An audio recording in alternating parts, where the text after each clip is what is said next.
అందరికీ నమస్కారం. The Fakir 4 the journey with ఇన్లోకి స్వాగతం. మనం సెషన్ మొదలు పెట్టుకోబోయే ముందు బాబా యొక్క ఆశీర్వాదం తీసుకుని స్టార్ట్ చేసుకుందాం. ఓం శ్రీ గణేశాయ నమః.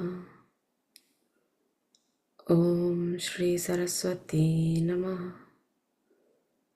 ఓం శ్రీ గురుభ్యో నమః. ఓం సమర్థ సద్గురు శ్రీ సాయినాథాయ నమః. ఓం సాయిరామ్.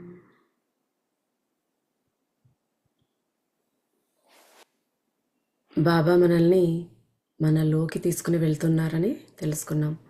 ఇక లాస్ట్ సెషన్లో బాబా ఏం చెప్పారు మనకు? మన లోవర్ సెల్ఫ్ నుంచి మనల్ని హయ్యర్ సెల్ఫ్కి తీసుకెళ్ళాలి, అంటే లోవర్ సెల్ఫ్ నుంచి డిటాచ్ చేసేయమని చెప్తూ ఉన్నారు. అది ఎలాగా అంటే సెల్ఫ్ ఎంక్వైరీ చేసుకోమంటున్నారు. అంటే ఆత్మవిచారణ. ఆత్మవిచారణ అంటే అసలైన నేను ఏది, ఈ అహంకారంతో కూడిన నేను ఏది, ఆ రెండింటికి డిఫరెన్స్ తెలుసుకోవాలి. నిజమైన నేను అనేదాన్ని ఒక శక్తి వెనక నుండి నడిపిస్తోందన్నమాట. ఆ నిజమైన నేను తెలుసుకునే ప్రయాణం అన్నమాట ఇది మనది. సెల్ఫ్ ఎంక్వైరీ అంటే మన సొంత ఆలోచనలని, మన భావాలను, ఎమోషన్స్ని, మన నమ్మకాలను పరిశీలించి నేను అంటే ఎవరికి వాళ్ళు తెలుసుకోవాల్సినదన్నమాట. మన గురించి మనం డీప్గా అర్థం చేసుకోవడానికి చేసే ప్రక్రియ ఇది. షరతులతో కూడిన గుర్తింపులన్నీ దాటి నిజమైన నేను ఎవరో తెలుసుకునే వైపు వెళ్ళడమే హూ యామ్ ఐ అన్నమాట. బాబా మనల్ని ఈ హూ యామ్ ఐ దిశగా, అంటే రమణ తత్వంలోనికి తీసుకుని వెళుతూ ఉన్నారు. నిజమైన నేను తెలుసుకోవాలనే ప్రయత్నం మనం చేస్తూ ఉన్నప్పుడు మొదటగా మనం తెలుసుకోవాల్సినవి, ఫోకస్ చేయాల్సినది ఏంటి? ఎక్కడ మనల్ని ఇంప్రూవ్ చేసుకోవాలి, మనలో ఉండే వీక్నెసెస్ని, మనలో ఉండే స్ట్రెంగ్త్స్ని గుర్తించి అనలైజ్ చేసుకోవాలి. మన వీక్నెస్లో నుంచి మనం ఎలా బయటకు రావాలి అనేది. తర్వాత మనల్ని గురించి మనం ఇంట్రాస్పెక్ట్ చేసుకుంటూ ఉన్నప్పుడు, ఎవరి గురించి వాళ్ళు చూసుకున్నప్పుడు దారుణంగా ఉన్నాయి వాళ్ళ ఆలోచనలు కానీ, వాళ్ళ బిహేవియర్ కానీ, వాళ్ళ అలవాట్లు కానీ.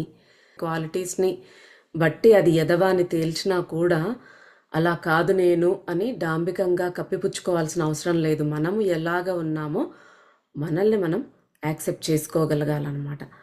తర్వాత మన విచక్షణతో ప్రాబ్లం యొక్క మూలాల్లోకి వెళ్ళాలన్నమాట. ఒకటొక్క లేయర్ని తొలగిస్తూ డీప్గా వెళ్ళినట్టయితే ఆ సెల్ఫ్ ఎంక్వైరీ అనేది సఫలమవుతుంది. మనం సెల్ఫ్ ఎంక్వైరీ చేసుకుంటూ ఉన్నప్పుడు ఇంకా ఏమేం విషయాలు బయటపడతాయి, వాటిని ఎలా గుర్తించాలి, ఎలా బయటపడాలి, ఇవన్నీ కూడా మనకి బాబా చెప్పబోతూ ఉన్నారు. సో ఈరోజు సెషన్ మొదలు పెట్టేసుకుందాం. బాబా రుద్ర ఒక పర్వతం మీద ఉన్న ఒక విలేజ్లోకి వెళ్ళి అక్కడ రుద్ర ఉండలేకపోతాడు. అక్కడ ఉన్న వాతావరణము, ఆ వైబ్రేషన్స్ని భరించలేక వచ్చేస్తారు కాటేజ్కి. తర్వాత బాబా రుద్రకి దాని గురించి చెప్తారు. ఇప్పుడు వాళ్ళు ఆ కాటేజ్లో టీ అది తాగేసి, చిల్లుం తాగేసి కాసేపు మాట్లాడుకుని మళ్ళీ ఇందాక వెళ్ళిన పర్వతం మీదకే వెళ్ళారనమాట. వారు ఆ పర్వతంపై మరింత పైకి వెళ్ళారు. ప్రతి ఊపిరి కూడా భయంతో తీసే ఆ అందమైన చిన్న పట్టణాన్ని వదిలి వెళ్ళారు. కాసేపటి తర్వాత మరో గ్రామానికి చేరుకున్నారు. అక్కడ ప్రతి ఒక్కరూ కష్టపడి పనిచేస్తున్నట్టుగా అనిపించింది. ఈ గ్రామం మరీ ప్రత్యేకంగా మనోహరమైనది ఏమీ కాదు. భారతదేశంలో మనం ప్రయాణిస్తూ ఉన్నప్పుడు దాటి వెళ్ళే ఎన్నో గ్రామాల లాంటిదే. ఈ గ్రామం గురించి ప్రత్యేకమైనది ఏమీ లేదు. కానీ రుద్రకు ఇక్కడ స్వేచ్ఛ అనుభవం అయింది. అందరూ కష్టపడి పనిచేస్తున్నారు. పిల్లలు కోలాహలంగా ఆట ఆడుతూ ఉన్నారు. చాలామంది వృద్ధులు చెట్ల నీడలో కూర్చుని పొగ తాగుతూ తమలో తాము మాట్లాడుకుంటూ ఉన్నారు. యువకులు మరియు యువతులు పొలాల్లో పనిచేస్తున్నారు. ఇది అసంఖ్యాక గ్రామాల్లో కనిపించే రోజువారీ దృశ్యమే. కానీ రుద్రకి హీ ఫెల్ట్ హోమ్ అన్నమాట. అది తన ఇల్లులాగా అనిపించింది. చాలా హాయిగా అనిపించింది అక్కడ. రుద్ర మరియు బాబా ఇంటింటికి తిరిగారు. చాలా వరకు వారిని ఎవరు చూడలేరు. ఎందుకంటే వాళ్ళిద్దరూ కూడా ఆత్మస్థితిలో ఉన్నారు. యాస్ట్రల్ ట్రావెల్ చేస్తూ ఉన్నారు. కాబట్టి వాళ్ళని ఎవరు చూడలేరు. వీళ్ళు హాయిగా ఎక్కడికి కావాలంటే అక్కడికి వెళ్ళొచ్చు. బాబా తాను చేయవలసిన పని చేశారు. మరి రుద్రాకి ఏం చేయాలో చెప్పారు. రుద్ర కూడా తనకు చెప్పిన పని చేస్తూ పోతూ ఉన్నాడు. వాళ్ళు ఇళ్ళని, ఆ వ్యక్తుల వైబ్రేషన్స్ అంటే వాళ్ళ కంపనాలని శుద్ధి చేయడం జరుగుతోంది. అంతకు మించి పెద్దగా ఏమీ లేదు. కేవలం ఆరా క్లీనింగ్ చేస్తూ ఉన్నారన్నమాట. ఇక్కడ దాన్ని ఎలా చెప్పారంటే Baba run of the mill aura cleaning అన్నారు. అంటే ఒక స్టాండర్డ్ టెక్నిక్ యూజ్ చేసి వాళ్ళ ఆరాస్ని క్లీన్ చేయటం. ఎవరెవరికి ఎప్పుడు అవసరమో ఆ గురువులు అలాగ వెళ్ళి చేస్తూ ఉంటారు. మనము ఇంతకు ముందు సెషన్స్లో తెలుసుకున్నాం. ఎక్కడన్నా ఏదైనా వైల్డ్ ఫైర్ కానీ ఏదైనా న్యాచురల్ కెలామిటీస్ అలాంటివి ఏవైనా అవుతూ ఉన్నప్పుడు ఈ బాబా వాళ్ళు అక్కడికి వెళ్ళి రక్షిస్తూ ఉంటారు. మనకు అవన్నీ కనపడకపోవచ్చు, కానీ వాళ్ళ లెవెల్లో వాళ్ళు ఏదో ఒక హెల్ప్ చేస్తూనే ఉంటారు. అలాగే బాబా కూడా ఇక్కడ అన్ని గ్రామాలకి తిరుగుతూ అక్కడ కొంతమంది ఆరాస్ని శుభ్రం చేస్తూ ఉన్నారు. చూడండి, అంటే మనకు కూడా మనం ఎప్పుడైనా చాలా బాధలో లేదా ఎంతో కష్టంలో ఉన్నప్పుడు మనకి ఎవరూ లేరు, ఒక్కరమైపోయామని అలా ఫీల్ అవుతూ ఉంటాం. కానీ మనం గమనించగలిగితే మన పక్కన గురువులు ఉంటారు. బాబా లాంటి వాళ్ళు వచ్చి అక్కడ మనకు కావలసిన ఎనర్జీస్ పంపిస్తూ ఉంటారనమాట.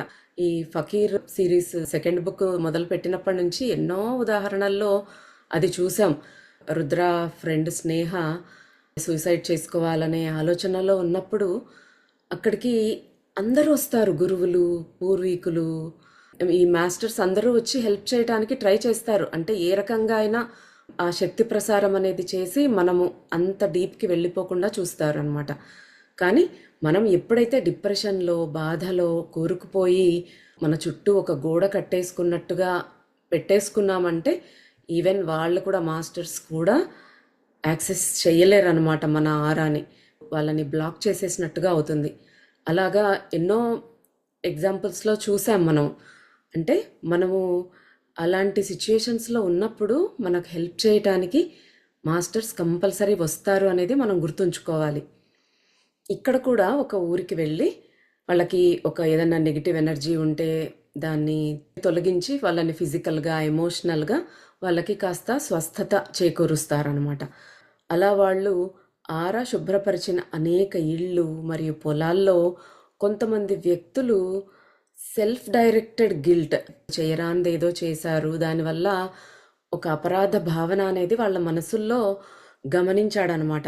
అంతేకాకుండా కోపం యొక్క సమస్యలతో కూడా వాళ్ళు పోరాడుతూ ఉన్నారని రుద్ర గమనిస్తాడు అక్కడ. ఈ సెల్ఫ్ డైరెక్టెడ్ గిల్ట్, యాంగర్ అంటే ఏంటంటే మనలో వచ్చే నెగిటివ్ ఎమోషన్స్. ఇవన్నీ ఎలా వస్తాయి అంటే మనం ఏదైనా ఒక పని చేసిండొచ్చు, గతంలో ఒకరిని బాధ పెట్టుండొచ్చు, లేదా చెయ్యరాని తప్పేదైనా చేసుండొచ్చు. వాటి వల్ల కొన్ని కాన్సిక్వెన్సెస్ వస్తాయి. అంటే ఒక తండ్రికి ఎవరికైనా మీరు చెడు తలపెట్టారనుకోండి, ఆ వ్యక్తి చనిపోవడానికి ఏదైనా కారణమయ్యారనుకోండి, ఒకవేళ ఆ వ్యక్తి ఇంట్లో ఎంతమంది బాధపడతారు. అతనికి చిన్న చిన్న పిల్లలు ఉండొచ్చు, ఇంకా వయసులో ఉన్న భార్య ఉండొచ్చు, ముసలి తల్లిదండ్రులు ఉండొచ్చు, అతని మీద ఆధారపడిన వాళ్ళు అక్క చెల్లెళ్ళు ఉండొచ్చు. ఎంతోమంది ఆ వ్యక్తి మీద ఆధారపడి బ్రతుకుతూ ఉండొచ్చు. కానీ మీరు అనుకోకుండానో తెలుసో తెలియకో ఒక తప్పు చేశారు. దానివల్ల ఆ వ్యక్తి కుటుంబం అంతా బాధపడాల్సి రావచ్చు. అవన్నీ చూసినప్పుడు తన వల్ల అలాంటి బాధ ఇంతమందికి కలిగిందే అని తప్పు చేసిన వ్యక్తికి ఆ గిల్ట్ అనేది కలుగుతుంది. అంతే కదా. ఇది జస్ట్ ఒక ఎగ్జాంపుల్. అలా మన జీవితంలో ఎన్నో ఉండొచ్చు. మనం చేయరాని తప్పులు ఏవో చేస్తూ ఉంటాము. తర్వాత దాని కాన్సిక్వెన్సెస్ ఎలా ఉన్నాయో తెలుసుకొని కానీ, లేదా మన నాలెడ్జ్ కాస్త ఇంప్రూవ్ అయ్యి రైట్ రాంగ్ డిఫరెన్స్ మనకు తెలుసుకోగలిగిన స్థితి వచ్చినప్పుడు మనం చేసిన తప్పులకి అపరాధ భావన అనేది అనుభవిస్తూ ఉంటాం. సో అలాగా అపరాధ భావన అనేది మొదలైనప్పుడు కోపం అనేది కూడా పెరుగుతుంది. ఎందుకు ఇలా చేశాను అనేది మన మీదే మనకి కోపం పెరుగుతుందన్నమాట. ఈ కోపం పెరిగే కొద్దీ ఇంకా గిల్ట్ పెరుగుతుంది. కోపం పెరగడం వల్ల గిల్ట్ పెరగచ్చు, గిల్ట్ పెరగడం వల్ల కోపం పెరగచ్చు, ఇంకా వేరే రిసెంట్మెంట్, ఇంకా కొన్ని భావాలు కూడా రావచ్చు అన్నమాట. మనం ఎదుర్కొంటున్న ప్రతి వాటికి కారణాలు, ఆ బీజాలన్నీ కూడా మన కారణదేహంలో ఉంటాయి. మనం ఎందుకు జన్మ తీసుకోవాలి, మన మనసు ఎందుకు ఇలా చంచలంగా ఉంది, ఎందుకు రజోగుణంతో అందరితో పోటీ పడుతూ ఉన్నాము, ఎందుకు ద్వేషిస్తూ ఉన్నాము, ఏవేవో చేస్తూ ఉన్నాము, మళ్ళీ గిల్ట్లోకి వెళ్ళిపోతూ ఉన్నాము, బయటకు వచ్చేకి ఏదో ప్రయత్నం చేస్తాము, మళ్ళీ విఫలమవుతాము, తర్వాత మళ్ళీ సరైనంత ప్రయత్నం చేయము, ఆ ప్రయత్న లోపంతో మళ్ళీ విఫలమైపోతాం. ఇలాగే మనము ఒక లూప్లో ఉండిపోతూ ఉన్నాం. సెల్ఫ్ ఎంక్వైరీ చేస్తూ ఉన్నప్పుడు మనం చేసిన తప్పులు బయటపడి ఒక అపరాధ భావన అనేది మనలో వస్తుంది. సో దానివల్ల మనల్ని మనమే అసహించుకుంటాం. మనమంటే మనకే అయిష్టత కలిగే పరిస్థితి కూడా వస్తుంది. కానీ ఇక్కడ మనలోకి మనం వెళ్ళడం అనేదే మనలో ఉండే అన్ని లోపాలను, బలహీనతలను, నెగిటివ్ భావాలని, ప్యాటర్న్స్ని తొలగించుకోవడానికి. కానీ మనల్ని మనం క్రిటిసైజ్ చేసుకుంటూ అసహ్యం, కోపం పెంచుకుంటే అలా చెయ్యొద్దు. ఇట్లాంటి విత్తనాలు మళ్ళీ నాటొద్దు మీలో. ఇవే మీరు తొలగించుకోవాల్సినది. మనం కలుపు మొక్కలన్నీ తీసుకుంటూ వెళ్ళాలి. మళ్ళీ కొత్త కొత్త విత్తనాలు, చెడు భావాలకు సంబంధించినవి మళ్ళీ నాటుకోకండి అనేసి చెప్తున్నారు బాబా. మీరు మీ గురించి ఏమి తెలుసుకున్నా, what ever you learned about your self, first step ఏంటి అంటే ఆ పరిస్థితిని ప్రశాంతంగా అంగీకరించడం. మనకు ఫస్ట్ నుంచి బాబా అదే కదా చెప్తున్నారు. మిమ్మల్ని మీరు ప్రశాంతంగా తెలుసుకుంటూ అంగీకరించే వరకు మీ జర్నీ నిజంగా ప్రారంభం అవ్వదు. అంటే మీ జర్నీ వితిన్, మీ లోపలికి ప్రయాణం అనేది అసలు స్టార్టే కాదు. ఎప్పటి వరకు? మనల్ని మనం ఫస్ట్ యాక్సెప్ట్ చేసుకునే వరకు. మీరు ఎంత బెటర్ అవ్వాలని, అంటే ఎంత మెరుగవ్వాలని అనుకున్నా, ఎంత లోతుగా ఆత్మవిచారణ చేసుకోవాలనే కోరిక ఉన్నా, స్వంత వ్యక్తిత్వాన్ని మెరుగుపరుచుకోవాలని ఎంత దృఢంగా నిర్ణయించుకున్నా, మీరు మీ గురించి ఏమి తెలుసుకున్నా శాంతంగా అంగీకరించడం నేర్చుకోకపోతే ప్రయాణం ముందుకు సాగదు. ఇది చాలా చాలా చాలా ముఖ్యమైన విషయం బేటా అనేసి చెప్తూ ఉన్నారు బాబా. ఇదంతా రుద్రకు కాదు, బాబా మనకే చెప్తూ ఉన్నారు. మనము గమనించుకుంటే ప్రతి ఒక్కరూ ఇలాంటి భావాలు ఏవో ఒకటి ఉంటాయి. అందుకే చూసుకోమంటున్నారు బాబా మనల్ని. మిమ్మల్ని మీరు శిక్షించుకోవద్దు. మీరు అలా చేస్తే, మిమ్మల్ని మీరు పనిష్ చేసుకుంటే మీకు కేవలం విచారం, పశ్చాత్తాపం మాత్రమే మిగులుతుంది. ఆ అపరాధ భావన యొక్క చీకటి అగాధంలో కూరుకుపోవద్దు. యాక్సెప్టెన్స్తో ముందుకు నడుస్తూ నెమ్మదిగా లోపల వెలుగును వ్యాప్తి చేసి చీకటిని పోగొట్టండి. That is what happens with self enquiry. So self enquiry చేసుకున్నప్పుడు మనము చేసిన తప్పులు, అంటే మన మాట కానీ, మన ఆలోచన కానీ, మనం చేసిన పని ఏదైనా కానీ అవి గుర్తొచ్చి పశ్చాత్తాపం చెందుతాం. అంటే అయ్యో ఎందుకు అలా చేశాను, అలా చేసి ఉండకూడదు, నేను చేసింది తప్పు కదా అని రియలైజ్ కావడమే పశ్చాత్తాపం అన్నమాట. అలా చేసి ఉండరాదు అనుకుంటాం, కానీ మనం ఎంత బాధపడినా ఆ టైంని అయితే వెనక్కు తీసుకుని వెళ్ళలేం మనం. ఇక్కడ బాబా దగ్గర అదే, you can't go back and change the beginning. ఎలా జరిగిందో దాన్ని నువ్వు చేంజ్ చేయలేవు, కానీ ఇప్పటి నుంచి ఎలా ఉంటావో చూసుకో అన్నట్టు అనమాట. సో జరిగిపోయిన దాన్ని యాక్సెప్ట్ చేసుకోవాలి. పొరపాట్లు, మన లోపాలు చూసుకుని కఠినంగా మనల్ని మనం శిక్షించుకున్నంత మాత్రాన పాజిటివ్గా ఏది మారదు. ఎవరము అతీతులమేం కాదు. ప్రతి ఒక్కరు ఏదో ఒక తప్పు చేసి ఉంటాం. మనం ఈ గిల్ట్తోనే, యాంగర్తోనే ఉంటే ఏమవుతుంది? ఈ పిక్చర్లో చూపించినట్టు విచారము, ఒంటరితనము, గిల్టీనెస్, ఎంబరాస్మెంట్, గ్రీఫ్, జలసీ, ఒక షేమ్ అనేది ఉంటుంది, హర్ట్ అవుతాము. సో ఇలాంటివన్నీ వస్తాయి. ఇలాంటివన్నీ చేయకుండా మనము ముందుకు సాగాలంటే సెల్ఫ్ లవ్తో, సెల్ఫ్ యాక్సెప్టెన్స్తో ముందుకెళ్ళాలి. అప్పుడు చేసినప్పుడు ఆ జ్ఞానం లేదు మనలో, అజ్ఞానంలో ఉన్నాము. కానీ ఇప్పుడు తెలుస్తోంది మనం చేసింది తప్పు అనేది. కాబట్టి దాన్ని యాక్సెప్ట్ చేసుకుంటూ వెళ్ళాలి. యాక్సెప్టెన్స్ అంటే ఏంటి? సెల్ఫ్ యాక్సెప్టెన్స్ అంటే బలాలని, బలహీనతలని గుర్తించి లోపాలతో సహా మిమ్మల్ని మీరు యాక్సెప్ట్ చేసుకోవడం అన్నమాట. అంగీకరించడం. సో ఈ గిల్ట్ మనకు చాలా హాని చేస్తుంది, డిప్రెషన్లోకి తీసుకెళ్ళిపోతుంది అనమాట. చాలామందికి సెల్ఫ్ ఎంక్వైరీ ప్రక్రియ గిల్ట్తోనే ప్రారంభమై కోపంతో ముగిసి ముందుకు అంటే పైకి ఎదగడం అసాధ్యంగా అనిపించి ఇంకా పూర్తిగా వదిలేస్తారనమాట. చీకటితో మనసు నింపేసుకుని వెలుగు మీ మార్గాన్ని క్లియర్ చేయలేదు ఇంకా అనేసి అనుకుంటారు. ఇది మొదటి తప్పిదం. కొంచెం ట్రై చేస్తాము అలాగా మనలో గిల్ట్ పెంచుకోకుండా మామూలుగా ఉండటానికి. అది సఫలం కాకపోతే మళ్ళీ మళ్ళీ రిపీట్ అయిపోతుంది. అంటే ఇంక నేను ఇంతే, నేను మారను, నా బ్రతికింతే, ఇంకా నా జీవితం ఇంతే, ఇది మారదు, నేను ఇలానే బిహేవ్ చేస్తాను, ఎంత అనుకున్నా కూడా నాకు ఆ కంట్రోల్ ఉండదు అని, నా క్యారెక్టర్ ఇంతే అనేసి ఒక ముద్ర వేసేసుకుంటాం మనకు మనమే.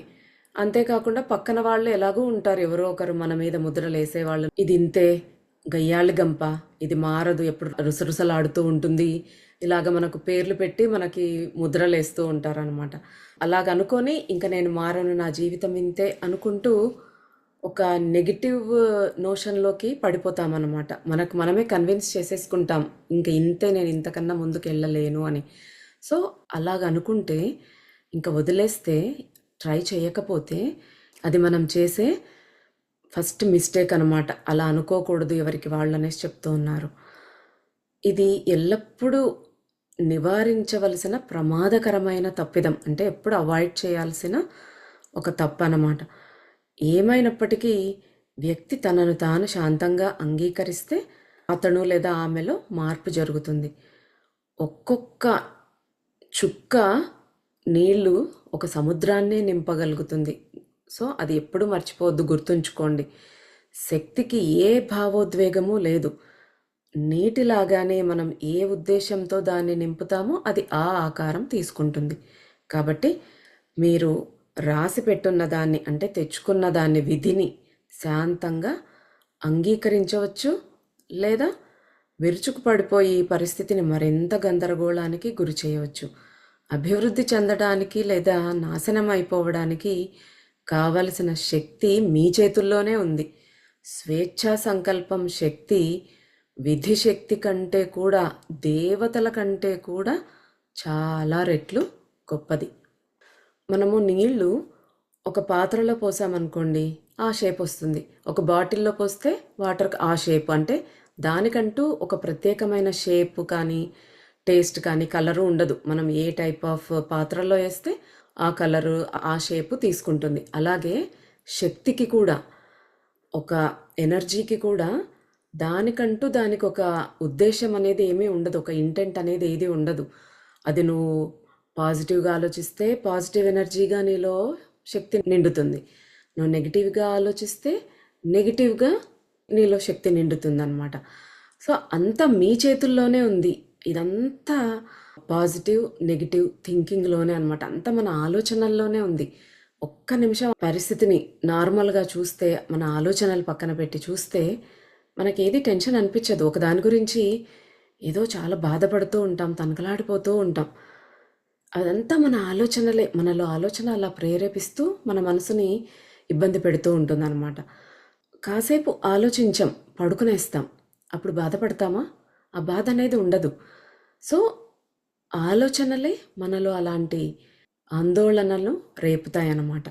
నీకు చాయిస్ ఉంది, నువ్వు మంచిగా ఆలోచించాలా, ఇట్లనే ఇంకా నిన్ను నువ్వు నిందించుకుంటూ బాధపడుతూ శిక్షించుకుంటూ శపించుకుంటూ ఇలాగే ఉంటావా అనేది నీ చేతుల్లోనే ఉంది. మనకు ఫ్రీ విల్ గురించి చెప్తూనే ఉన్నారు కదా బాబా, ఇక్కడ కూడా చెప్తున్నారు. ఫ్రీ చాయిస్, స్వేచ్ఛా సంకల్పం ఉంది మనకు.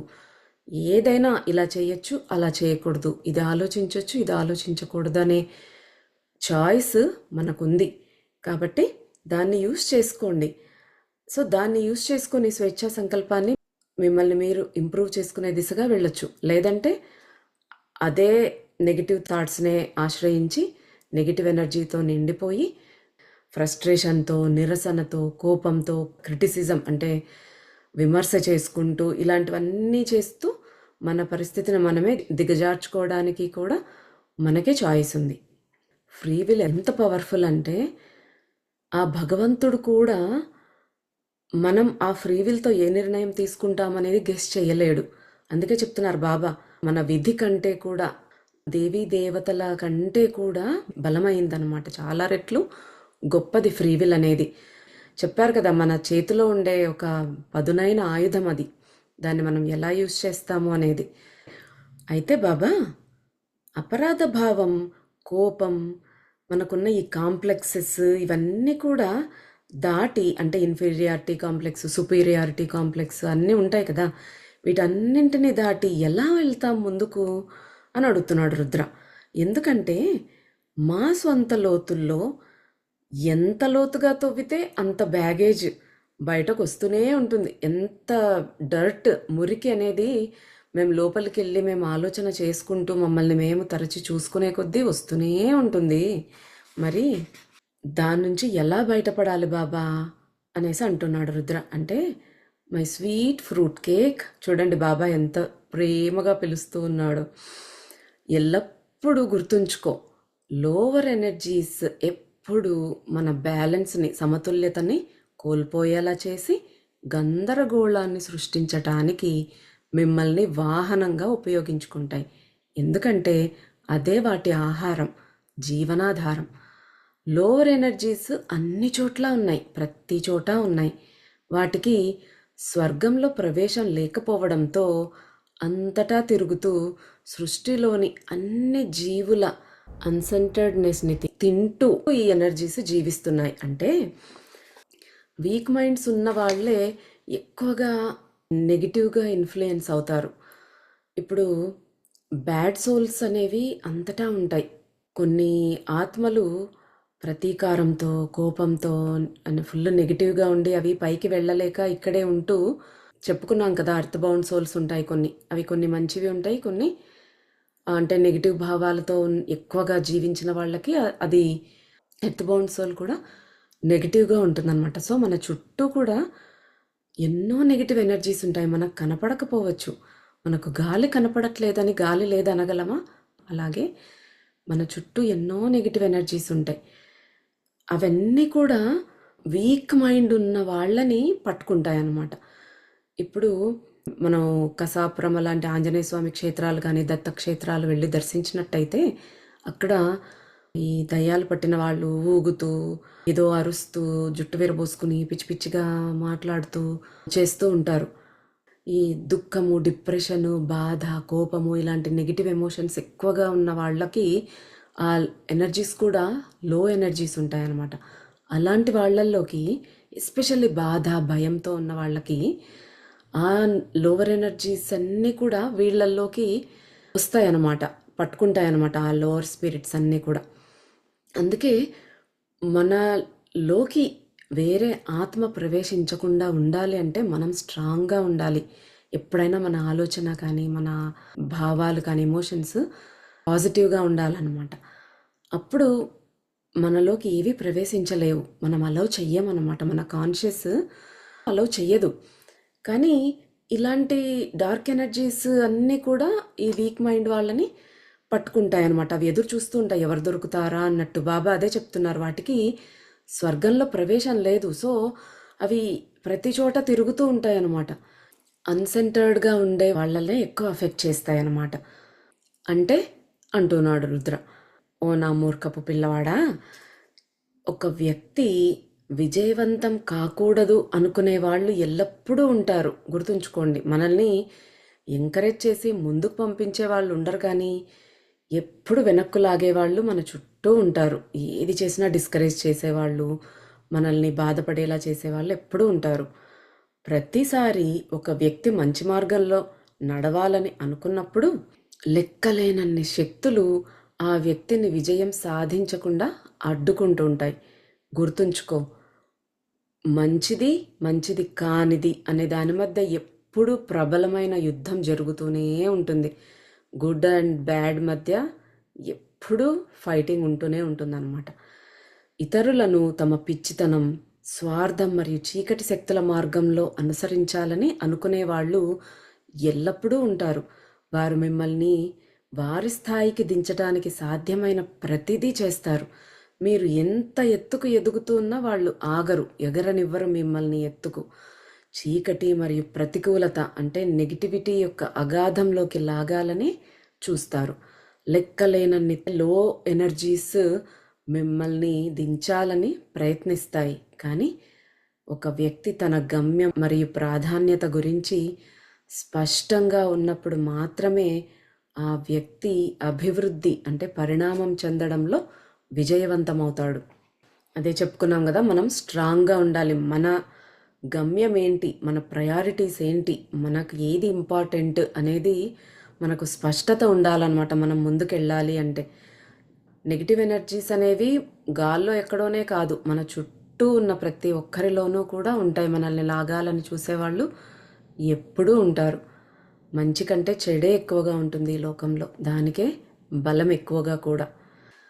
వాళ్ళు చెప్పిందే వినాలని, వాళ్ళు చెప్పిన మాటే మనం వినాలని, మనల్ని లాగాలని, కిందికి దించాలని ప్రయత్నిస్తూనే ఉంటారనమాట. అవన్నీ ఏవి పట్టించుకోకుండా మనము మన ధ్యాసని కేంద్రీకృతం చేసి మనం ఏది సాధించాలనుకుంటున్నామో దాని వైపే వెళ్ళాలన్నమాట జాగ్రత్తగా. ఆత్మవిచారణ ప్రక్రియ వ్యక్తి అవగాహనకు చాలా ఆందోళన మరియు అవాంఛనీయ సత్యాలను తీసుకువస్తుంది. ఆ భారాన్ని మోస్తూ ఇంకా ముందుకు నడుస్తారని స్పష్టంగా ఉన్నవాళ్ళు ముందుకు వెళ్తారు. కానీ అపరాధ భావం, కోపం, స్వీయ నింద అలాంటి ఒక సాలె గూటిలో చిక్కుకున్న వాళ్ళు ఎప్పటికీ ఆ మురికిలో నుంచి వెలుగులోకి రాలేరు.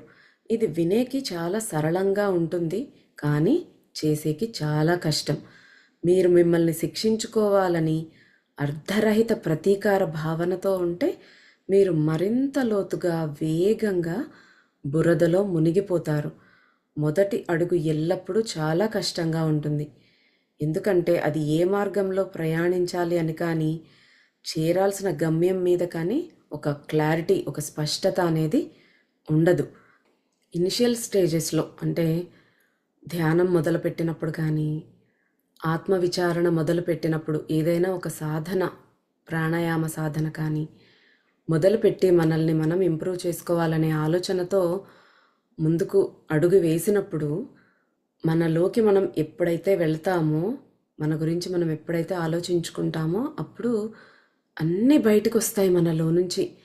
కొన్ని మంచి పనులు బయటకు వస్తాయి, మనకు గుర్తొస్తూ ఉంటాయి. మనం చేసిన తప్పులు గుర్తొస్తాయి అన్నమాట.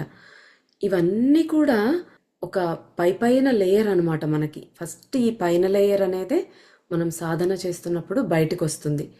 దాంట్లోనే మనం చిక్కుకుపోతూ ఉంటాం అన్నమాట. ఆ దాని నుంచే కోపము, విచారము, భయం, బాధ, ద్వేషము, ఇవన్నీ రియాక్షన్స్ మనలో వస్తాయన్నమాట.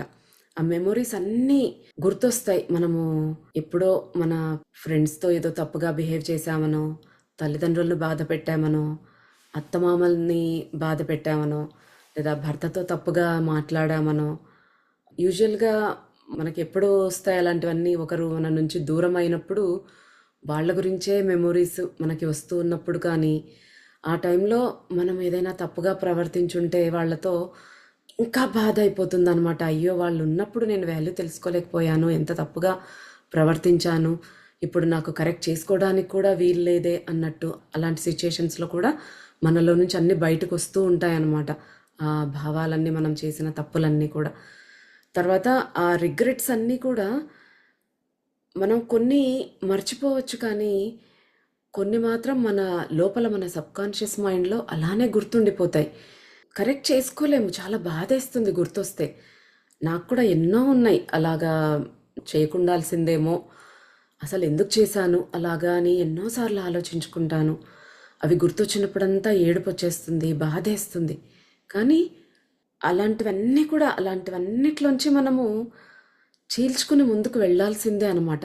అదే బాధలో కూరుకుపోకూడదు. ఇప్పుడు నేను ఎంత బాధపడినా, నేను ఎంత ఏడ్చినా, మొత్తుకున్నా, నన్ను ఎంతగా నేను పనిష్ చేసుకున్నా, అది అప్పుడు జరిగిన దాన్ని ఏమీ మార్చదు. అది జరిగిపోయింది ఆల్రెడీ. ఇంకా నెక్స్ట్ స్టెప్ ఏంటి, కాస్త దిగి ఆలోచించాలన్నమాట.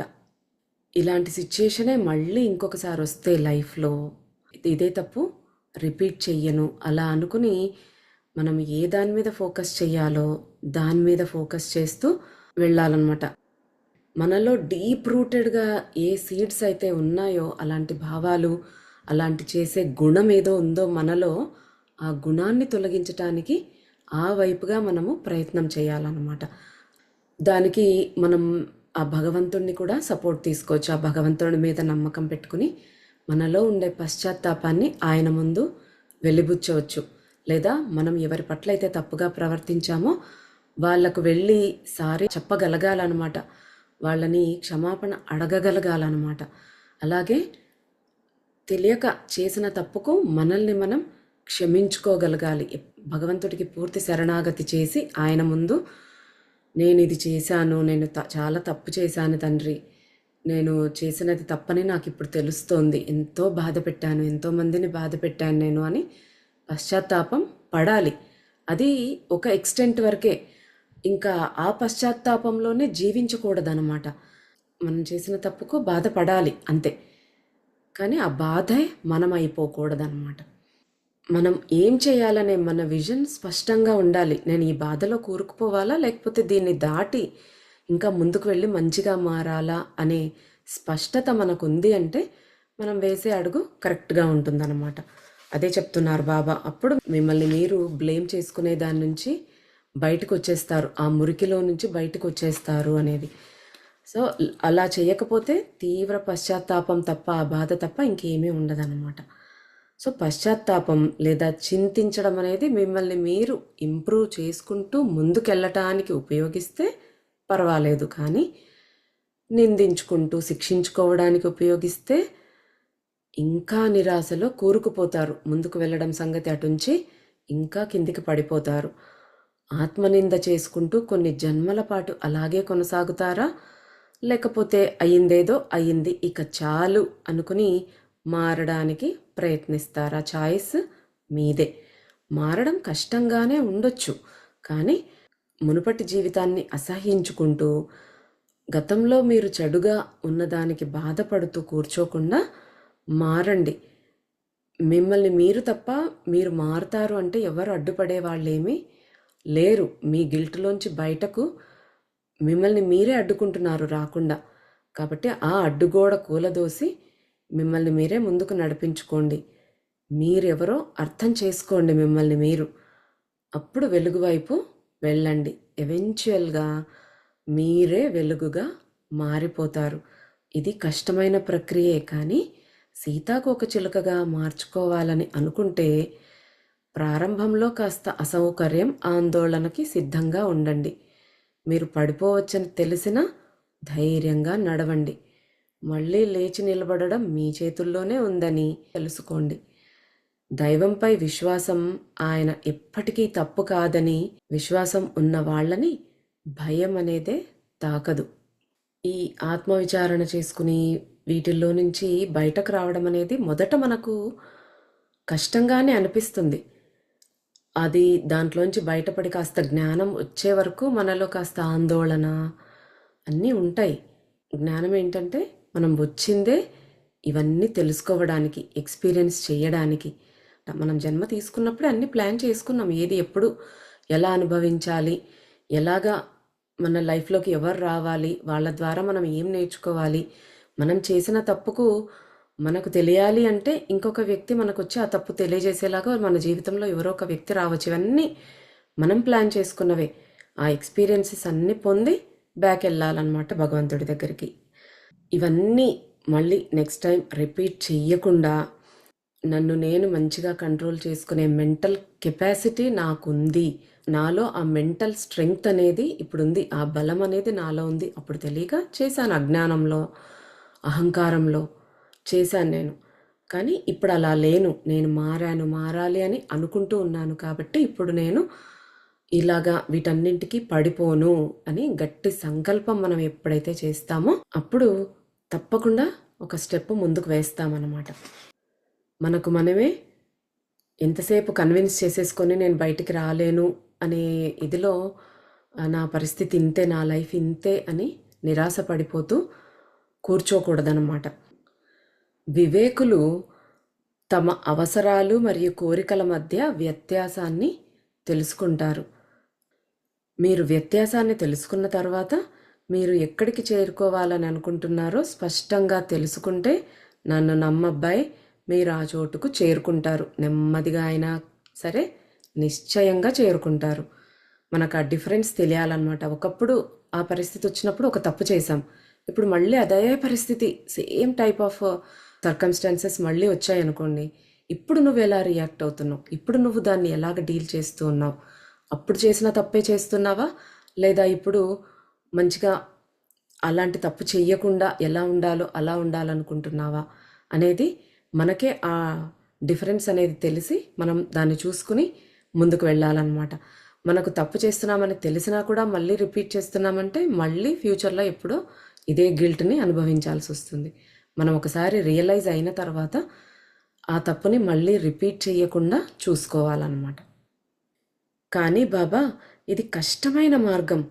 మనము సెల్ఫ్ బ్లేమింగ్, గిల్ట్, కోపాన్ని దాటి వెళ్ళినా ప్రయాణం ఇప్పటికైనా సులభమేం కాదు. ప్రతి అడుగులో మార్పు ఉండాలి. మార్పు లేదా పరివర్తన అనేది అంత ఈజీ కాదు బాబా. అంటే ఇవన్నీ ఏవి ఈజీ అయినవి కాదు. మనం మారాలి అంటే, మనలో పరివర్తన రావాలి అంటే, ఆధ్యాత్మికంగా ముందుకెళ్ళాలి అంటే ఇది ఎప్పుడైనా కత్తి మీద సామే.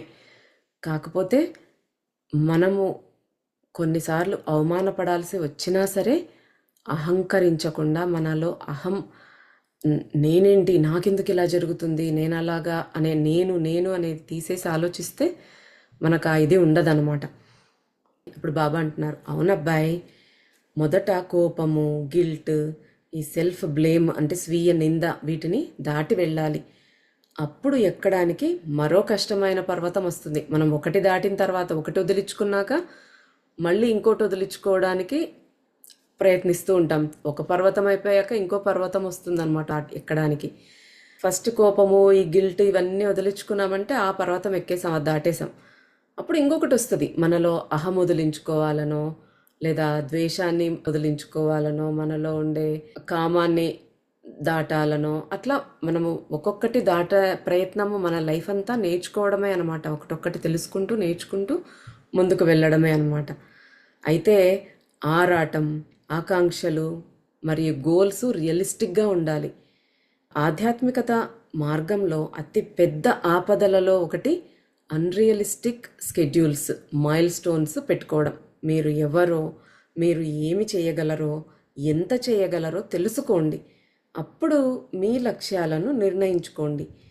ఎంత ఫాస్ట్గా లేదా ఎంత ఫ్యాన్సీగా చేస్తున్నామో అనే దాన్ని బట్టి కాదు, కానీ మీ నిజమైన స్వంత బలం, బలహీనత, పరిమితుల ఆధారంగా మన ఆధ్యాత్మిక సాధన నిలకడగా ఉండాలి.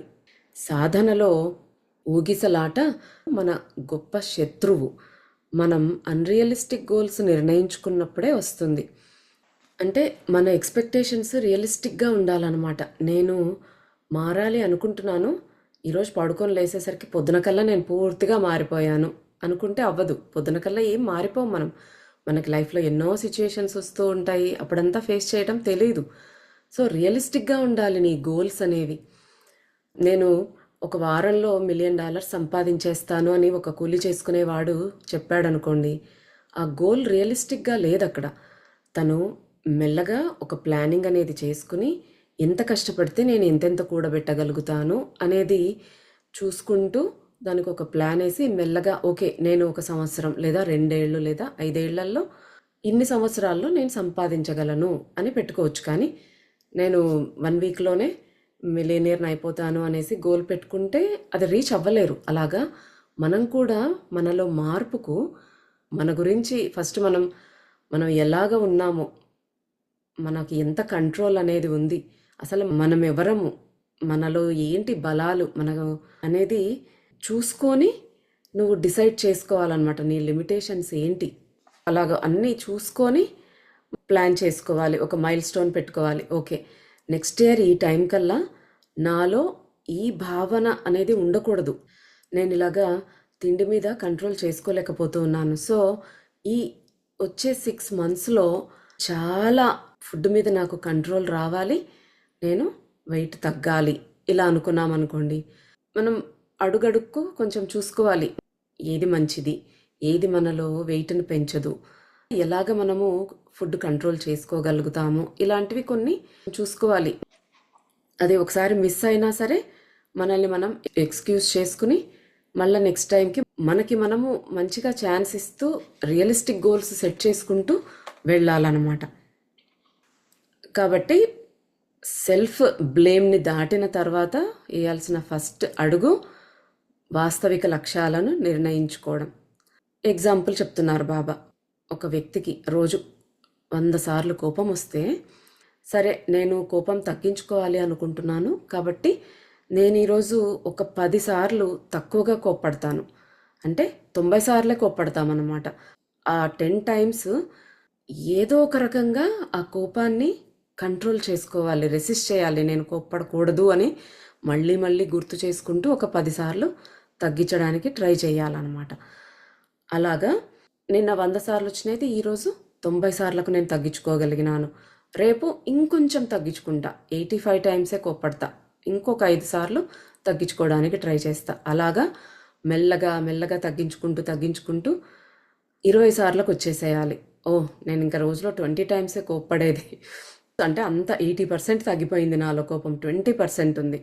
సో ఇది కూడా మెల్లమెల్లగా తగ్గించుకుంటూ బహుశా రోజుకు ఒక 2 సార్లు మాత్రమే కోప్పడే స్టేజ్కి చేరుకుంటామన్నమాట.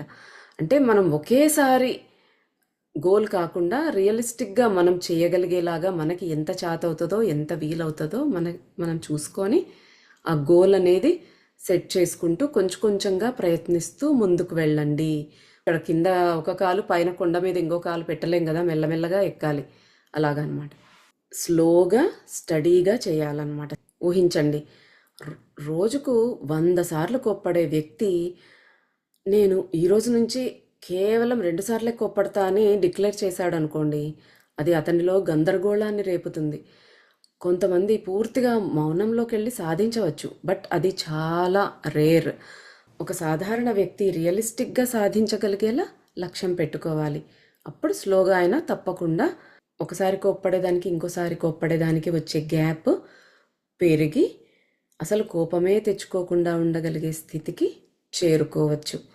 దీనికి నీ గురించి నీకు ఒక అంచనా ఉండాలి. అది ఎప్పుడు వస్తుంది? అందుకే చెప్తున్నా, నిన్ను గురించి నువ్వు బాగా తెలుసుకున్నప్పుడే నీకు ఏ లక్ష్యం సరైనదో తెలుసుకోగలవు అని. నీ గురించి నీకు పూర్తిగా అవగాహన రావాలి. నీ గురించి నువ్వు తెలుసుకోవడం అంటే మనం ఎప్పుడు ఎక్కడ ఎలా ఉంటూ ఉన్నాము అనేది మనం గమనించుకుంటే మనకి అర్థమవుతుంది. దాన్ని బట్టి మనకి ఎంత కెపాసిటీ ఉందో దాన్ని బట్టి మనం గోల్స్ సెట్ చేసుకుంటూ వెళ్ళాలి. 2 డేస్ ట్రై చేసి మళ్ళీ ఒక వారం గ్యాప్ ఇచ్చేసి ఇంకా 2 రోజులు ట్రై చేసా కదా, నెక్స్ట్ వీక్ ట్రై చేద్దాంలే అనుకుంటే అది మళ్ళీ మొదటికే వస్తుందన్నమాట. మన ప్రయత్నం ఎలా ఉండాలి? స్థిరంగా సాగుతూనే ఉండాలి, ఆగకూడదన్నమాట ఎక్కడ. ఒక పండు యొక్క తాజాదనం ఎప్పుడు కోయాలి, ఎలా భద్రపరచాలి, ఎప్పుడు తినాలి అనే దాన్ని బట్టి తెలుసుకున్నట్టే మీ బలాలు బలహీనతలు పరిమితులను తెలుసుకుని మీ బ్యాటిల్స్ని అంటే మీ యుద్ధాలను ఎంచుకోండి. Don't set the bar too high or too low, just high enough అన్నమాట. నేను చాలాసార్లు చెప్పా కదా, ఒక జ్ఞానికి తెలివైన వాడికి ఎప్పుడు మాట్లాడాలో, ఎంత మాట్లాడాలో, ఎలా మాట్లాడాలో, ముఖ్యంగా నోరు ఎప్పుడు మూసుకోవాలో తెలుస్తుంది. చాలా తరచుగా మాట్లాడడం కంటే నిశ్శబ్దంగా ఉండడం అనేదే చాలా ముఖ్యం. ఒక చిన్న స్పూను చక్కెరతో పని జరుగుతుందన్నప్పుడు ఒక గ్యాలన్ వెనిగర్ని ఎందుకు వేస్ట్ చేసుకోవాలి? కఠినంగా అంటే హార్ష్గా బిట్టర్గా ఉండడం కంటే సున్నితంగా కైండ్గా జెంటిల్గా ఉంటే చాలా ఆహ్లాదకరమైన ఫలితాలు వస్తాయి. అందుకే గోటితో పోయేదాన్ని గొడ్డలి దాకా ఎందుకు తెచ్చుకోవాలి అనేసి చెప్తున్నారు బాబా. మంచిగా ఉండడం నేర్చుకుంటే మంచి మాటలు మళ్ళీ తర్వాత ఫిక్స్ చేసుకోవడానికి ఇన్ని కష్టాలు పడాల్సిన అవసరం ఉండదు కదా. మనల్ని మనం గమనించుకుంటూ చూసుకుంటూ మంచి మార్గంలో ఉండటానికి మన చాయిస్ని మంచి వైపే ఉపయోగిస్తే చాలా ఈజీ అయిపోతుంది ప్రాసెస్. మనం ఎవరమో తెలుసుకుని మన కెపాసిటీ ఎంతో సరిగ్గా అంచనా వేసుకొని చేసే పనులు, ఆలోచనలు, మాట్లాడే మాటలు బుద్ధిపూర్వకంగా అంటే మైండ్ఫుల్గా చేసినట్టయితే వ్యర్థమైన ఎక్స్పెక్ట్ చెయ్యని ఇబ్బందుల వల్ల ప్రతిచర్యల వల్ల కలిగే దుఃఖం గందరగోళం నుండి మనల్ని మనమే రక్షించుకుంటామన్నమాట. అంటే మన సెల్ఫ్ అవేర్నెస్ అనేది మన గురించి మనం తెలుసుకున్నప్పుడు మన ఆలోచనలకి మన భావాలకి మన ఎమోషన్స్కి మధ్యలో డిఫరెన్స్ని తెలుసుకోగలుగుతామన్నమాట. మనల్ని మనము ఒక సాక్షిగా పరిశీలించడం నేర్చుకుంటామన్నమాట. అదే హూ యామ్ ఐ అనేది. ఒక వ్యక్తి పక్కన నిలబడి మనల్ని గమనిస్తూ ఉంటే ఎలా ఉంటుందో మనం అలా గమనించుకోవాలి. మన మాట ఎలా మాట్లాడుతున్నాం, ఎలాంటి ఆలోచన చేస్తున్నాం, ఎలాంటి పని చేస్తున్నాం అనేది ఒక థర్డ్ పర్సన్ లాగా పరిశీలించుకోవాలన్నమాట. మైండ్ఫుల్నెస్ అంటే మనల్ని మనం గమనించుకుంటూ ప్రజెంట్ మూమెంట్లో ఉండడం అన్నమాట. చేసే పని మీద పూర్తి దృష్టి పెట్టి చేయడం అన్నమాట. సో అలా ఉన్నప్పుడు మనము ఒకరిని జడ్జి చేయము, మనల్ని మనము జడ్జి చేసుకోము, ఒక అబ్జర్వర్ స్టేట్లో ఉంటామన్నమాట ఎప్పుడు కూడా. అలా ఉన్నప్పుడు కాన్స్టెంట్గా మనలో ఉండే ఆందోళన అవన్నీ రిలీజ్ అయిపోతాయి. మనల్ని మనము విశ్లేషించుకోగలుగుతామన్నమాట. ఏదో ఊరికి జీవిస్తున్నాము అన్కాన్షియస్గా అలా కాకుండా కాన్షియస్గా మనం చేసే పని మీద ధ్యాస పెట్టి ఒక మంచి పర్పస్తో మంచి ఇంటెన్షన్తో సంతృప్తిగా జీవించేలాగా మనల్ని మనం మార్చుకోవాలన్నమాట. మనం ఒక మాట మాట్లాడినా, ఒక పని చేసినా, ఒక ఆలోచన చేసినా ఎప్పుడూ జాగ్రత్తగా ఉండాలి. అది ఒక తప్పు అడుగు పడకుండా చూడాలి, ప్రతి అడుగు గమనించుకుంటూ ఉండాలన్నమాట. బాబా దాన్ని ఎలాగ పోల్చి చెప్తున్నారంటే, పరమాత్మకు అర్పించే పాలల్లోని ప్రతి చుక్క ఆ పాల క్వాలిటీని నిర్ణయిస్తుంది. మనం పరమాత్మకు అర్పించే పాలను ఎంత జాగ్రత్తగా చూసుకున్నా ఆ కప్పులో ఒక్క చుక్క నిమ్మరసం పడితే పాలు విరిగిపోతాయి. అందుకే ఈ మార్గంలో మనం ఎంత జాగ్రత్తగా ఉండాలో విశ్వం నేర్పుతుంది. అంటే అంత ప్యూర్గా ఉన్న పాలు ఎంత జాగ్రత్తగా చూసుకున్నా ఒక్క చుక్క నిమ్మరసం పడితే అయిపోయింది, పాలు విరిగిపోతాయి, దాని గుణమే మారిపోతుంది. అలాగే ఈ మార్గంలో ఎంత జాగ్రత్తగా ఉండాలి, మన మాట కానీ మన ఆలోచన ఎంతో కేర్ఫుల్గా ఉండాలి. పాలల్లో ప్రతి చుక్క కూడా ఆ పాల యొక్క క్వాలిటీని నిర్ణయించినట్లే మనం చేసే ప్రతి పని, ఆలోచన, మాట కూడా మనం ఎవరో అనేది డిసైడ్ చేస్తుందన్నమాట. మనం ఎలాంటి వాళ్ళము అనేది. ప్రతి అడుగు ఎంతో జాగ్రత్తగా వేయాలి, జాగ్రత్తగా చూసుకోవాలి అనేసి చెప్తోంది. ఒక్క చుక్క నిమ్మరసం పాల స్వభావాన్నే మార్చేసినట్టే మనం కూడా ఇదొక్కసారే కదా, ఈసారి తప్పు చేస్తే పర్వాలేదులే, నేను నెక్స్ట్ టైం మంచిగా ఉంటాను అని అలా కాకుండా ప్రతి ఒక్క అడుగు కూడా ఆచితూచి జాగ్రత్తగా వేయాలన్నమాట. ఒక పిల్లవాడు ఉంటాడు, ఒక స్టూడెంట్, వాడికి బయట ఏదో జరిగింది, వాడు ఏదో బాధలో ఉన్నాడు, కోపంగా ఉన్నాడు, క్లాస్కి వెళ్ళాడు, టీచర్ ఏదో అడిగింది వాడిని, వాడు ఆ బయట ఉండే చిరాకుతో ఆ టీచర్కి పెడసరంగా సమాధానం ఇస్తాడు, ఏదో అగౌరవంగా మాట్లాడతాడు అనుకోండి. ఆ కోపంలో ఆమె ఏం చేస్తుంది, వాడిని కొడుతుంది, లేదా ప్రిన్సిపల్కి వెళ్ళి రిపోర్ట్ చేస్తుంది. ఆ ప్రిన్సిపల్ మళ్ళీ పేరెంట్స్తో మీటింగ్ పెట్టించి వాడిని ఎక్స్పెల్ చేయడమా, వాడికి వార్నింగ్ ఇవ్వడమా, ఏదో ఒకటి వాడు చేసిన పనిని బట్టి జరుగుతుంది. సో ఇలాగా ఒక పని మనము అవేర్నెస్తో లేకుండా, మైండ్ఫుల్గా లేకుండా తప్పు చేస్తే ఎన్ని కాన్సిక్వెన్సెస్. అదే వాడు టీచర్ అడిగిన దానికి మర్యాదగా సమాధానం చెప్తే అవన్నీ జరగవు, ఇంకా మళ్ళీ ప్రిన్సిపల్ దగ్గరికి వెళ్ళడము అవన్నీ.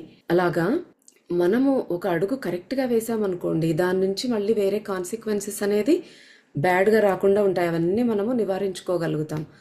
ఒక్క స్టెప్ తప్పుగా వేసినా కూడా దాని నుంచి వచ్చే కాన్సిక్వెన్సెస్ని మళ్ళీ ఫేస్ చేయాల్సి వస్తుంది మనం. కాబట్టి జాగ్రత్తగా ఉండాలి అనేది చెప్తున్నారనమాట. నిశ్చయంగా, స్థిరంగా, నెమ్మదిగా, అవగాహనతో జాగ్రత్తగా ఒక్కొక్క అడుగు, ప్రతి అడుగు కూడా జాగ్రత్తగా వేయండి. తొందర పడొద్దు. తొందర మిమ్మల్ని మీరు ప్రారంభించిన చోటుకే తిరిగి తీసుకొస్తుంది. మరీ అధ్వానంగా మీరు ప్రారంభించిన చోటు కంటే వెనుకకు కూడా తీసుకువెళ్ళొచ్చు, మనల్ని ఇంకా కిందికి కూడా తీసుకెళ్ళిపోవచ్చు అది, ఒకవేళ మనము ఆ తొందర అనేది పడితే. మీ జీవితంలో ప్రతి అడుగులో ఒక అడుగు ముందుకు, 2 అడుగులు వెనకేయాలని కోరుకుంటారా మీరు? కోరుకోరు కదా. అలాగా మనం కూడా ప్రతి అడుగు ఆచితూచి జాగ్రత్తగా వేస్తూ ముందుకు వెళ్ళాలన్నమాట. దానికి మనం మైండ్ఫుల్గా చేయటం నేర్చుకోవాలి. అంటే live in the moment, be in the moment, ఈ మూమెంట్లో ఉండడం నేర్చుకోవాలి. ముందు జరిగినవన్నీ తవ్వుకొని బాధపడుతూ తర్వాత ఏం జరగబోతాయి అని వర్రీ అవుతూ కాకుండా ఈ మూమెంట్లో ఉండాలి.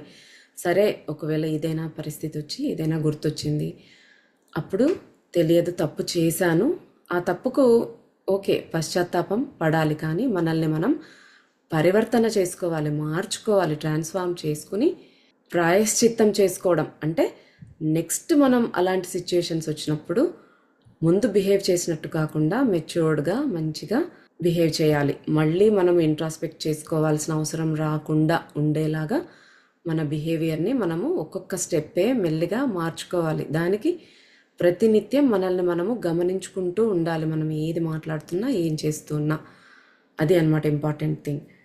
సో మీ ఉద్దేశ్యం ఎంత స్వచ్ఛంగా ఉన్నా మీరు చేసే పని అలా లేదనుకోండి, వివేకవంతంగా, అది బురద మురికితో ఒక మంచినీళ్ళ బావిని నింపినట్టే. మీరు మంచిగా మారాలి అనుకున్నారు, ముందుకు వెళ్ళాలి, నాలో లోపాలన్నీ ఫిక్స్ చేసుకోవాలి అనుకున్నాను, ఉద్దేశం బాగుంది, కానీ దానికి తగ్గట్టుగా పని కూడా చెయ్యాలి, దాన్ని ఆచరణలో పెట్టాలి.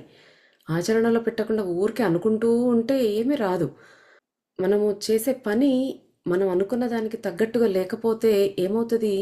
ఒక పెద్ద మంచినీళ్ళ బావిని మురికితో బురదతో నింపినట్టే, అది దేనికి ఉపయోగపడదు.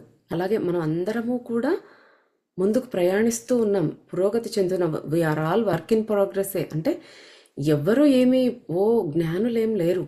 మనము అంతే, పక్కన వాళ్ళంతే, అందరూ అంతే. ఎవరి ప్రయాణం వాళ్ళు ముందుకెళ్ళడానికి ట్రై చేస్తున్నారు. కాబట్టి ఎవరిని మనం జడ్జి చేయకూడదు. వాళ్ళ లెవెల్లో వాళ్ళు ట్రై చేస్తున్నారు, మన లెవెల్లో మనం ట్రై చేస్తున్నాం. వాళ్ళు ఎంత ట్రై చేస్తున్నారో మనకు తెలియదు కదా, మనమేం జడ్జి చేయకూడదు. అలాగని మనల్ని మనము జడ్జి చేసుకోకుండా చేసే పని మీద ధ్యాస పెట్టాలన్నమాట. అప్పుడు ఎవరిని వారు కఠినంగా జడ్జి చేసుకోరు, అలాగే అందరితో కూడా అలాగే ఉండగలుగుతారు. ఇదే మనం చేసే ఈ పనే మనము వన్నెస్ వైపు, అంటే ఏకత్వం వైపు వేసే మొదటి అడుగు. అంటే ఏకత్వం అంటే ఏంటి? సమభావన, సమదృష్టి, నిశ్చలత, అన్నింటినీ ఒకేలాగా యాక్సెప్ట్ చేయగలగాలి. సమభావన. బాబా వాళ్ళకి అందరూ ఒకటే, మనమే నువ్వు నేను అని డిఫరెన్స్ చూపించేది, సుఖం దుఃఖము అని. వాళ్ళు ప్రతిదీ ఎలాగ ఒకే రకంగా స్వీకరించగలుగుతారో మనం కూడా అలాంటి స్థితికి చేరుకోవాలంటే మనం వేసే ఫస్ట్ స్టెప్ ఇదే అన్నమాట. మనల్ని మనం జడ్జ్ చేసుకోకుండా తప్పుల నుంచి నేర్చుకుని ముందుకు వెళ్ళాలి, కానీ తప్పు చేశామే అని అలాగే వరి అవుతూ కూర్చోకుండా. తర్వాత మనం మారాలి అని మనం అనుకున్న దానికి మన ప్రయత్నం కూడా తోడవ్వాలి. ఈ ఏకత్వం అంటే మనం అందరం కూడా ఒకే పడవలో ఉన్నాము అని గుర్తించడంతో మొదలవుతుంది. మనం అందరూ ఒకే పడవలో ఉన్నాం, కాకపోతే కొందరు ముందు కూర్చున్నారు, కొంతమంది వెనక, కొంతమంది మధ్యలో కూర్చున్నారు, కానీ అందరం ఒకే పడవలో కూర్చున్నాం, ఒకే గమ్యం వైపే వెళుతూ ఉన్నాం. అంటే మనం అందరూ కూడా భగవంతుడి వైపే వెళ్తూ ఉన్నాం. కాకపోతే కొందరు కొంచెం జ్ఞానం ఎక్కువ ఉంది, కొందరు ఇంకా అజ్ఞానంలోనే కొట్టుకుంటున్నారు, కొంతమంది అది తెలుసుకున్నారు బట్ మళ్ళీ తప్పు చేస్తూ ముందుకు వెనక్కు అలా వెళ్తూ కాస్త ఇంకా స్లోగా జరుగుతుంది ప్రాసెస్ అన్నమాట. అప్పుడు రుద్ర అంటున్నాడు, కానీ బాబా, మనస్సు వ్యక్తిని ముందుకు వెళ్ళనివ్వదు. నిజాయితీగా బాధ్యతాయుతంగా ప్రవర్తించడం కానీ, నియమాలు ఎక్స్పెక్టేషన్స్కి కట్టుబడి ఉండటం కానీ, బ్యాలెన్స్ కోల్పోకుండా మన జీవితాన్ని సమతుల్యంగా జీవించాలి అని అలా ప్రయత్నిస్తున్న వాళ్ళందరికీ కూడా అది చాలా కష్టమైపోతుంది. మేము ఎంత ప్రయత్నిస్తున్నా కూడా మనసు మమ్మల్ని లాగేస్తోంది బాబా. ఒకటి దాటిపోయినా కూడా ఇంకొక దాని దగ్గర చతికిల పడిపోతూ ఉన్నాం. లేదంటే కంగారులో అది ఫిక్స్ చేసుకోవాలి, ఇది ఫిక్స్ చేసుకోవాలన్నట్టు ఏదో కంగారులో ఇంకా ఉక్కిరిబిక్కిరి అయిపోతూ ఉన్నాము. ఏం చేసినా మమ్మల్ని లాగేస్తుంటే ఎలాగ ఈ మనసుని ఎలా కంట్రోల్ చేయాలి? ముందుకు వెళ్ళాలని ఎంత అడుగు వేస్తున్నా కూడా పుష్ చేసేస్తోంది బ్యాక్కి. మేము ముందుకు వెళ్ళకుండా మమ్మల్ని నెట్టేస్తోంది. ఈ మనసుతో ఏం చెయ్యాలి బాబా అనేసి అంటున్నాడు అనమాట రుద్ర. అప్పుడు బాబా లేచి నిలబడ్డారు. రుద్ర అనుసరించాడు. వారు కాటేజీ వైపు తిరిగి నడవడం ప్రారంభించారు. బాబా ప్రార్థనలో ఉన్నాడు. రుద్రకు అర్థమైంది ఈ రోజుకు మాట్లాడడం ముగిసిపోయింది అని. అది కొన్ని నిమిషాలు లేదా కొన్ని రోజుల తర్వాత అయినా మళ్ళీ స్టార్ట్ అవ్వచ్చు. ఇప్పుడు అడిగాడు రుద్ర, అది ఇప్పుడే అయినా చెప్పొచ్చు బాబా, కొద్ది రోజుల తర్వాత అయినా దాని గురించి చెప్పొచ్చు. అది బాబా మీదే డిపెండ్ అయ్యి ఉంది. ఇద్దరు కాటేజ్లోకి వచ్చారు. రుద్ర మళ్ళీ ఇంకొక రౌండ్ చిల్లుం వెలిగించటానికి మరియు టీ కోసము నీళ్ళని బొగ్గుని వేడి చేస్తూ ఉన్నాడు. బాబాతో జీవిస్తూ ఉన్నప్పుడు రుద్రకి ఒక్కోసారి అస్సలు నిద్ర పట్టదు, ఒక్కొక్కసారేమో గంటలు గంటలు నిద్రపోతాడు. సో అదంతా బాబా అతని నుంచి ఏం కోరుకుంటున్నాడు అనే దానిపై ఆధారపడి ఉంటుంది. తన లైఫ్ని పూర్తిగా సరెండర్ చేసేసాడు బాబాకి. తన లైఫ్ తనది కాదు, బాబాదే. ఆయనకి ఇష్టం వచ్చినట్టు నడిపించుకొని అంతే, అది నాది కాదు అన్నట్టుగా ఆయన సరెండర్ అయిపోయాడనమాట. సో ఈ మనసు గురించి ఏం చేయాలి అనేది బాబా మనకి నెక్స్ట్ సెషన్లో చెప్పబోతున్నారు. ఇప్పుడు మనం ఏం చేయాలి? ఫస్ట్ ఆత్మ పరిశీలన చేసుకోవాలి, మన తప్పులేవో గుర్తించాలి, మనల్ని మనం నిందించుకోకుండా యాక్సెప్ట్ చేయగలగాలి. మనం తప్పులు చేశాము ఒప్పుకోగలగాలి, వాటిని యాక్సెప్ట్ చేయగలగాలి, మనమే చేశాం కాబట్టి తప్పదు. తర్వాత వాటి నుంచి ఏం నేర్చుకోవాలో నేర్చుకుని మూవ్ ఆన్ అయిపోవాలి. అక్కడే తగులుకొని ఉండకూడదు, జడ్జి చేసుకోకూడదు. మనల్ని మనం అసహించుకోకుండా ప్రేమించుకోవాలి, సెల్ఫ్ లవ్ ప్రాక్టీస్ చేయాలి, సెల్ఫ్ ఫర్గివ్నెస్, మనల్ని మనం ఫర్గివ్ చేయాలి. మనల్ని మనం క్షమించుకుంటేనే ఎదుటి వాళ్ళను కూడా క్షమించగలిగే స్థితి మనలో ఉంటుందన్నమాట. తర్వాత ఫోకస్ ఆన్ ద ప్రెజెంట్, మైండ్ఫుల్గా మాట్లాడే ప్రతి మాట మీద ఎరుకతో, ప్రతి ఆలోచన ప్రతి పని ఎరుకతో చేయాలి. ఎప్పుడైనా తప్పుకు శిక్షించుకుంటూ కూర్చోకూడదు, ఆ తప్పు నుంచి నేర్చుకుని ముందుకు వెళ్ళాలి. అది మనం చేయాల్సినది. ఇలా చెప్పినట్టుగా కాకుండా మనల్ని మనం నిందించుకుంటే మనం శారీరకంగా అనారోగ్యాల పాలవుతాం, మానసికంగా అనారోగ్యాల పాలవుతాం. ముందుకు వెళ్ళడం అనేది పక్కన పెట్టి ఆ గిల్ట్లో, అగాధంలో కూరుకొని పోతాం. సో మనం ఆత్మ పరిశీలన చేసుకుంటూ ఉన్నప్పుడు ఎన్ని బయటకు వస్తాయి చూడండి. ఒక్కొక్క లేయర్ క్లియర్ చేసుకోవాలన్నమాట. ఆ మనసు ఎలాంటి ప్రభావం చూపిస్తుంది, మనసుని ఎలా గెలవాలి, ఏం చేయాలి అనేది మనకు నెక్స్ట్ వీక్ బాబా చెప్తారు. అంతవరకు సెలవు. వచ్చే గురువారం మళ్ళీ కలుసుకుందాం. సర్వం శ్రీ సాయినాథ పాదారవిందార్పణమస్తు. స్వస్తి.